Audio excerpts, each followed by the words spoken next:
Sky looked like the team everybody thought they were going to be before the season started. Hey, Steve-O, we're going to break down the Chicago Sky's loss to the Atlanta Dream right after this. Welcome to Chicago Sky Central, and here's your host, Haize. Steve-O, man. Bro, watching this game, this was one of the more frustrating Sky games that matter of fact, I don't think I've been this frustrated at a Sky game since the Cup last year, because that was a game that they just were not in that game at any point in time. This, bro, like the offense was never looked like they got it together. The defense was sloppy as well. The one thing that's been our bread and butter so far in this young season has been our defense. Ryan Howard just looks amazing. Jones, the rookie, gets in there and cooks us as well. Every time, and I will say this, I will give the Sky credit. There was a brief point in there in the third quarter where it looked like the Sky may be going on a comeback, and then the Atlanta Dream literally was like, "Oh, that hope, let me snatch that," and they kept it moving. But how you feeling about this, Steve? To be quite honest with you, I'm not that upset because I'm sitting here honestly like we should have been had this game. Like honestly, like we just look like a completely new team for the most part. Like I said, we always had our little offensive roles, little offensive struggles. It wasn't really like last game. Like last game, we was just rushing. This game, it just looked like they just had us mentally beat. They defense was just really affecting us. We really couldn't do much with them. They had a lot of length on the court. They was switching. They was always on their hand. They play hard defense. They constantly move. It is what it is. Like I'm not too upset. We're missing our energy. Got people. Some people today looked a little out of character, like Data Evans is one of for sure. I was like, she was, she picks up 94 feet like 9 times out of 10, but I would say her intensity level wasn't like how it usually was. But yeah, for the most part, I'm not too upset because we were just bound to have one of these games. We are a very, very, very new team.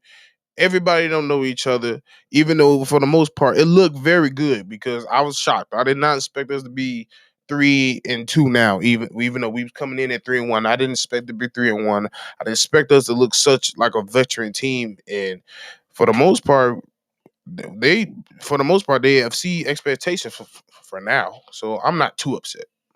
Yeah, I mean, they have. I can't take away from that. They absolutely have exceeded the expectations. And like I said, the defense has looked so good in the 4 games prior to this. Elizabeth Williams, like when you look at this, Elena Smith, 1 for 5. Is Elizabeth Williams, 3 for 10. Courtney Williams, 2 for 10. Kalia Copper, 4 for 14. Marina Mabry, 4 for 10. The only person who shot a decent percentage was and Ngwe. I know I mispronounced her name. 4 for 6 from the field. We shot 32.5% overall and 30% from three-point range. When you do that and don't play great defense, it's tough to win that game. In the Chicago Sky, up until this game, their defense has gotten them so many more possessions than the other team that it's worked out for us, right? We have had times where we shot 10, 15 more shots than the other team because our defense is creating more opportunities.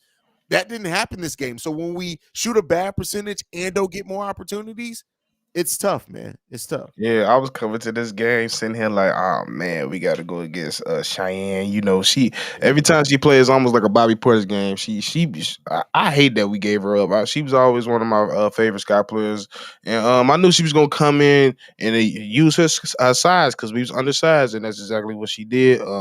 This team, I didn't realize how long this team is, but this is a pretty big team, and they used it for the most part. They played a great zone defense, and we could not get through the lane at all.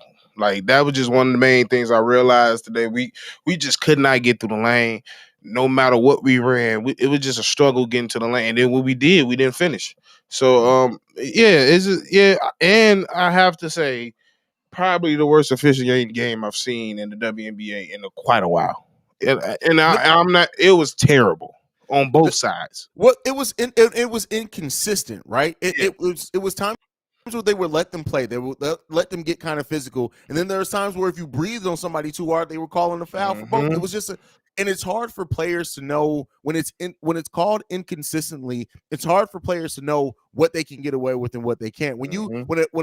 when an officiating crew is just kind of letting the other team play and they're letting a lot of things go, you get in the rhythm of that. But when you start getting into that rhythm of, okay, they're letting us play today, and then all of a sudden the next quarter they call and everything, it's really It's it's hard to frustrating. balance that out. It's Yeah, frustrating. And then one of the main people it was affecting was Courtney Williams. Courtney Williams was like, I don't know what type of defense I could play. I don't even know what type of offense I could play. I'm surprised Mayberry didn't get fouled out because one thing about her she's very aggressive when she's going towards the lane and she used a lot of her forearm. So I was like, man, she might get fouled out today. But it was just weird. It was just very inconsistent on both sides. I feel like, to be honest, that was a key reason why we were slowly getting back in the game in the third. But it just wasn't our night. We was not clicking at all on neither side of the ball.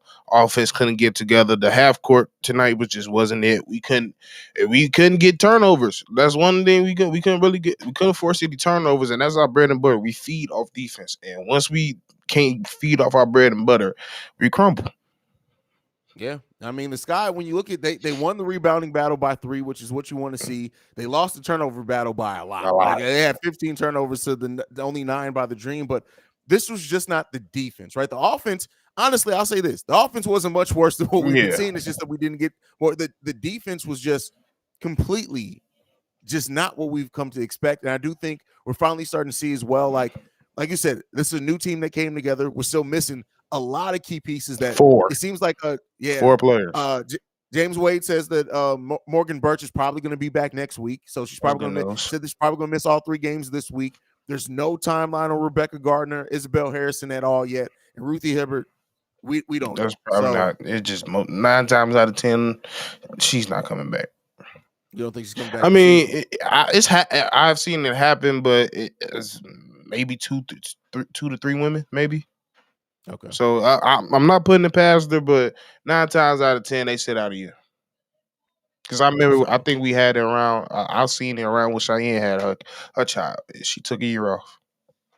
okay. I mean, and that makes Yeah. sense. Now, what did you think about Sika Kone after having a big game, her first game? Only gets 14 minutes in this game. I expected her to play more, especially when you look at like Enigwe having foul trouble, Hmm. Elizabeth Williams like just not getting off some. I expected to see her a little bit more. Do you think that James Wade should have played her more? Do you think he's looking forward to those 2 matchups we have against the New York Liberty coming up? We're absolutely going to need some size. Yeah, and I also think he was really just like, man, we not that far off. Like we just need a couple points to get here. I trust the squad that we got. So I think he was just really trying to roll with the punches, just putting trust into his real core players. Yeah, I feel like she probably should have got at least 18 to 19 to 20 minutes. That would have been nice to see, especially with her size. Like one thing we can use is size. One thing, and like you Yeah. said, Inigwe was in foul trouble, even though she had a pretty good game. Yeah, you should have used her a little bit more, but I kind of understand his thought process. I think he realized the foul game was going on, and he was just like, maybe we could just ride this wave and find a way to get back into cause some turnovers, get back into the rhythm of things, but they just never could. Yeah. Yeah, I mean this was just a game that they did not have, but we can talk about the sky all day. I don't want to overlook talking about Ron Howard and her game. Like she's just a monster. Yeah. Like just understanding the moments, understanding when to get big shots, understanding when to take players one on one. Like just an amazing. I love to watch Howard's game, except when it's against the sky. Hmm. But I love to see her game. What do you think about the game she had tonight? I think one of my favorite things about her, and it's just it's not normal in the women's game. She just really knows how to use her size. Mhm. Like, and it's the decision making she made. She reads. She's very intelligent when it comes to basketball that people don't talk about. She's very intelligent. She realized what she got. I mean, it was a time when she was on the baseline. I think it was towards the end of the second. I forget who was on it, but she was way smaller. She said, "Okay, 2 dribbles, shoulder layup." It was just like it's simple. Her game is very simple. She can get nasty with it, but I like people that have a very smooth game. She knows what she's doing. Everything is deliberate. There's no wasted movements. So Yeah. she and she was efficient for the most part tonight. Yeah, just and when they needed a basket to kind of Calm. get that Mhm. rhythm that back into them, she got it every single time. And the fact that Ryan Howard's only freaking 23 years old, like She was just like a people rookie, forget bro. she was just yeah, like come it's about to be crazy. Her and Haley Jones are gonna be such a big part of that Sky's future that it's just like, hey man, uh, I don't know how many games they're gonna win or what type of run they're gonna go in this season. The season's still young, but I tell you what, do not be surprised if they win a title within They're the gonna next 3 be an years. irritant. They're gonna be those players that's just gonna give teams problems. They're gonna be like I really look at them like the Orlando Magic. Maybe they probably a little bit Mm. better at that point, but like they're young, they're scrappy. Um, I like the add in of their coach. That was a real game shifter for that organization. Getting that coach in, um, because it was a little, it was a in the old regime in Atlanta, it was a lot of toxicity, a lot of stuff happened. Yeah. It was time to just shift it. And once Riot came in, they realized it was a shift that needed to happen. Got a coach that played before, knew played the same position as Ryan Howard and others. So yeah, you got to really pay attention. They almost it's a lot of teams. Like this is a really good season for WNBA. So I'll be watching everybody. Do not over like Tanisha Wright is such a good coach. And like you said, the fact she's still young, 39 years old. Like there's players that are playing that are the same age as her. But the thing that I love about her is that she knows when to fire up her Hmm. players, right? Like you see it on the sideline, the way that she motivates them like a teammate. And Hmm. don't overlook how important that's going to be because they respect her as well. Hmm. Like and kind of hold her in that regard. So like yeah, it's a great coach for them. I love her schemes. I love the way that she coaches the game. And like I said, the Atlanta Dream are going to be a team that's going to be around for a long time. They haven't even begun to hit their ceiling yet as a team. So, Hmm. but one thing that I do want to talk about to get it back to the sky, and I don't want to piss anyone off with this, but I got to be real in what we do. We came into the season talking about what Kalia Copper needed to be now as a number one. Evaluating her again through 5 games, how do you feel she's been as a number one now?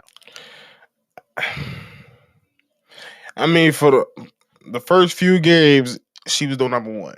It was like the last few games she's been kind of coasting for the most part. Mhm. And I mean, you do have ones have those days, but like there was times, especially today, it was just times in this game I'm like, you just not aggressive. Like you're not really Mhm. being aggressive. It was a time like sh- I she had the whole it was one on one baseline wide open. She just didn't take it. She took a hezzy. She didn't bite on the first move. I'm passing it. I'm like, Yeah. you don't normally do that. So I don't know if it was just in her head today. I don't know if they wasn't used to it. Was they not prepared for what Orlando was coming with? But tonight she looked very weird to me. Like the body language was off. She wasn't fiery at all. This is the first time I watched the game where she wasn't fiery. Like that's normally what she is. She's always hype. She always having at least a player to get her. It was just a very meh night from her. Kalia Copper so far this season is averaging the most shots per game that she's ever had in her career. And she's also averaging the worst field goal percentage she's ever had in her career thus far. Like, I don't want to overstate it. It's 5 games, Mhm. right? We know that you can turn. She literally can get hot one game, and we know Ka. Ka could then be hot for the next 20 games in a row, right? Facts. We know this. We've seen it. But the fact of the matter is that this has been a slow start, and it's not all on her. Overall, the team as That's well our offense, yeah. has not gelled as well together. But even with her shooting the worst percentage, she's averaging the most points per game she ever has had in her career. So that tells me that if that shot does start falling for her, it's gonna be the season that we need from her. But it just seems I don't know if she's in her head. I don't know if and she may be doing the thing that we've seen players do before. She may be deferring so much, well, deferring to a degree to make sure everybody else gets comfortable because she knows that she's gonna need these players. Hmm. But eventually we're going to need her to take over a game offensively. We just haven't seen that yet. And I've seen some wild shots from her at times where I think she should have waited some time to really let the play develop. And I just want to see that come along. I think it's going to. I still have faith that it's going to. But her and Marina Mabry, we knew that they were going to be the linchpins of the offense. And neither one of them, besides Marina Mabry's last game, have really been consistent in what they've given us offensively yet. Yeah, it's just come a time in the player's career where, especially when they get this opportunity, where it's a time where you want something that you have never done. So it's time to do something you ain't never did before. and Mhm. that's putting up these type of shots, finding a way to really. I feel like this is the next 2 years is the year to find out what's your go-to, like, because she don't really like she still, I feel like as a player she's still relying on her athletic ability. She's still fairly young at her age. She's probably in the prime of her career. Was she like 28, 27 ish? I think she's 28. I think Kai's Yeah, so 28. she's I in a may be wrong prime of though. career. I think she just need to start. Maybe it's time to, to go deep in that bag. It's time to realize what your shots is. Learn, work on your skills. Probably develop new skills. Hey, you're not a small guard. You Yeah. use your body, get in the post. Learn. I feel like she always been deadly in a in a transition game. She's never been Yeah. quite deadly in a half court game. And I feel like if she picks up a knockdown 15 footer or maybe a post game that could elevate her game in so many ways. But it's just a time where she needs to realize she needs to do something different. She understands it's Yeah. a different time. You the woman on this team. This is your team now. So it's time for you to more time in the gym, more time working on your game. Um, and you got to take these shots and be confident in it. And like I said, like you said, she understands that she got to get these people entwined because she can't do it alone. It's just, especially with what's going around with all these teams, it's really good teams around this team and with good players on it. So, Yeah. she knows. So I'm not too worried. Like you said, it's 5 games in. Um, she's deferring just a little bit, and I feel like she'll turn around for the most part. I think she will too. She'll turn it around. That's why I say I want to just evaluate where it is so far. Mhm. This is not way saying like this is going to be a doom season for Kai or anything like that. Her and Marina. I mean, when you bring in two ball dominant players, That's right? another That thing. Yep. yeah, it's going to take some time to figure it out. We've seen it in the NBA. We're going to see it in the WNBA, and they got some things to work out. But I trust James Wade's ability to tweak the system, and I think Kai and Marina Mabry know that it's them, the one they got to be the 1-2 punch. They have to be, and that doesn't mean that you're going to have other players step up. Like Anikwe showed me some things today. I told Like you I liked her, bro. she showed me some things today, and really when you look at it, like we have a lot of talent on this team, but a lot of it's raw as well. Shoot, And yeah. they don't have familiarity with each other. So it's going to take some time. We're going to have games like this, but this was just a game where it seemed like they understood that they were going to lose this game probably about 8 minutes into the game. And then they briefly got back up after the halftime. And then it was like, nah, man, it's not going to be enough. Coffee hit that three. It was like, yeah. They was up by 18. It was over with after that. They was like, yeah. It's time to Yeah. it's time to work on some new plays. Wait, let me work on some in game situations. Yeah, but the Sky off till Friday. And then we got Friday and Whew. Sunday. We got the New York Liberty coming in town. Then we go to New York. That's going to be a nice measuring stick game for them as well. But I am worried. I Let will us say pray this: for Dana. Courtney. the Sky very well may go 0-3 this week. It's definitely possible. It's definitely possible. Cause hey, that New York team, something crazy. It's Bro, something that's crazy. Like I was like that team literally don't make no sense. Like I know a lot of people talking about Vegas, bro. New York for real. New York is for what. real.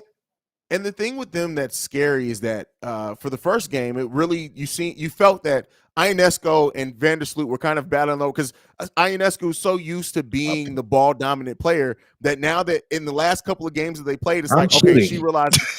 she realizes I get to play off ball. Courtney's gonna make sure everybody gets the ball. Bet. And that is so like we all know Stewie, what Stewie can do. Stewie's amazing, right? We all know that. But if you let Sabrina Ionesco play off ball, I'm telling Gonna you, be it's going to be a Katie and game changer. D Book. Yeah, That's what that's it's gonna exactly what be it's gonna be. because she just tapping into her Oregon self. That's what all she did in Oregon. Pick off screen. Hey, I'm finna step back, J in your face. And if you get honest with my shot, I can't dish this mug. And that's what happened the other game because hey, Courtney Vandersloot was in the corner ready. Like, hey, I'm ready. Yeah, And it's just yeah, too many, bro. We not even bringing up the center they had. What's Jacquez Jones? yeah. I didn't even talk about John Core Jones yet. That's And the the funny thing MVP. about John, And and the funny thing about Jonquel Jones on this team so far, it seems like she's just like, all right, cool. Well, how many shots I'm going to get a game? 5. Bet. Ooh, Don't even I worry got the about it. rebounds. Yeah, don't even worry about it. I got everything else. Like, and that's what makes that team so dangerous because, like, literally, I think Jonquel Jones. I'm looking it up real quick. She's averaging 7 shots a game, which is the second lowest of her, the lowest she's had since her rookie year.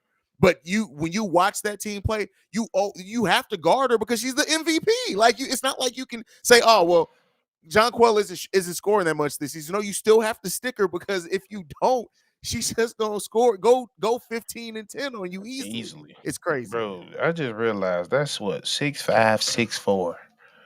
They got Yee. Is it Lee or Yee? I figure is no, it's not. It's Hawks. Han. Yeah, It's Han. Han Yeah, shoe, it's Han Han. shoe. Yeah. So and she's 6'7". So good lord. We gonna have to make some shots against them for sure. Like that's one game. If we got any chance, we gonna have one of those games we just hot. Honestly, because half court they gonna kill us. It just is what it is. I don't see, especially with all our defenders out. And like I said, to me, I don't know about you. Dana just didn't look Dana today. Like in terms of her intensity wise. Yeah, I mean, there was I think in that third quarter stretch that we went on, that was the most Dana it Yeah. looked like. Like Dana seemed like she was going to get a rhythm, and then it just didn't happen. And I do think that Dana was supposed to be a super reserve coming off the bench, but also it was supposed to be her and Rebecca Gardner kind of being that Mm-hmm. 1-2 punch off the bench. And now we're seeing most of those shots go to Dana, and that's not to say Inigwe, like I said, played pretty solidly today, but it's not the same as having Rebecca Gardner, who also helps gets us out in transition with the defense that she Mm-hmm. plays as well. And So she got a shot. And she picked up yeah, on her handle. Hey, she been working on her bag. And that's just to tell you, all you young women in this game. She's 32 years old in her second season. She's still getting better. you can never stop adding to your For game. real. Never stop adding to your game. But let's go ahead and get into the comments before we go. We got one from Eric here. He says Elizabeth Williams could not get any shots to go in, and she was getting blocked so much. This is when Christina Inigwe needed to step up her game. However, was missing too many shots. Well, Inigwe only missed 2 shots Yeah. today. That's the thing. It did feel like at one point in time she was missing a lot. I think what happened is that she was getting it tipped a lot, so she wasn't even able to get the Mhm. shot off, much like what was happening with Elizabeth. But this is where having Isabel Harrison would have made the difference, and her length would have made a lot of difference in the game Facts. like this. So let's see And what she else would have we stretched got. the floor too. Yeah, for sure. Jay Capone to Don. Shout out to Jay Capone. Says, damn, cuzzy, we got our asses whooped. Yes, they kicked her ass. Unfortunately. That's just it. Yeah, they kicked her ass. Jeremy says, came up short at the tip. Yeah, it was ugly. It got ugly early, man. The Sky was bricking shots like the choke artist the Celtics are. LOL. Too soon, cuz he's getting at you, brother. He's getting at you. It is what it is. Eric with this one says, Courtney Williams' play is sometimes affected on how the game is allowed to proceed. I mean, she's a rhythm player as well, but I think her toughness that she plays with and getting to the free throw line, and she's already stopped shooting in the mid range as much as she did before because James Wade wants her to shoot more threes. I just think that this is a game where everything just played into the negative. Like her going 2 for 10, you're not going to get too many of those games at all. It was just she was just out mentally the whole game. Honestly, once the fouls, it got in her head early. It is. She's just one of those type of players. So yeah. And still young, so it makes sense there too. Like Reginald Jones says, mostly everyone played a bit timid and inconsistent out there. Refs were horrible too. This was the officiating was horrible. Like Bro, they took over from the bro. NBA. We was in the 7-minute mark for about 4 minutes, real time. Like no cap, like for real. Yeah. Hopefully, yeah. That's tough, man. The officiating was terrible. V-Dog in the building says, do y'all see James Wade going out and adding some additional bodies considering all of the injuries we're dealing with? Well, I know he did say that he will be filing for injury hardship, I think is what it's called, so it'll allow them to sign another player. So expect that to come. I don't see a world in which we don't get that. I think Isabel Harrison's injury alone may get that. Lee Rue being gone as well may get you that. And then depending on, they may be waiting to see what the diagnosis is for Rebecca Gardner as well, because if her timeline is most to half of the season, We definitely getting that. it's gonna they may get 2 of Right, them, is for what we're real. trying to say. So I think so. so be on the lookout for that. Let's see where we go. Reginald says very tough stretch coming up. Yeah, from here basically to the end of June is all tough. The whole month of June is tough for the Sky. It ain't getting no easy. Mm. So we got a home and home against the Liberty. Then we got the Fever, which okay, that should be a win. Hopefully, then we got the Sparks, the Aces, the Fever again. 2 games against the Mystics, the Connecticut Sun, and 2 games against the Sparks. All to end the month. It's about to be real tough. And Jesus. July starts off with a home and home. No, two away stretch against the Atlanta Dream again. It's not getting easy anytime soon. Put on your running shoes. For real. Yeah, man. Eric says if the team can stay in the top 8, they can at least make the play. Oh, with the way that we've been playing defense, I don't right now have any doubts. Now that could change. Still a young season. Steve, how you feel about the Sky's chances to make the playoffs? Yeah, right now, like as far as like I said, they've been exceeding expectations so far. They haven't really gave me too much doubt yet. Like I said, it's 5 games in. But like you said, that could change. So as of now, I'm pretty good that they're gonna make the playoffs.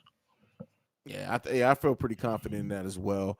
V Dog says, appreciate y'all for the consistent Sky coverage. Oh, listen, man, listen. I don't know if you only watch the live streams, but also I got the pre-records that go up. On average, we're dropping about 3-4 episodes a week, which is a lot for WNBA coverage because there's not a lot of people covering it like that. Mm-hmm. Got to do it.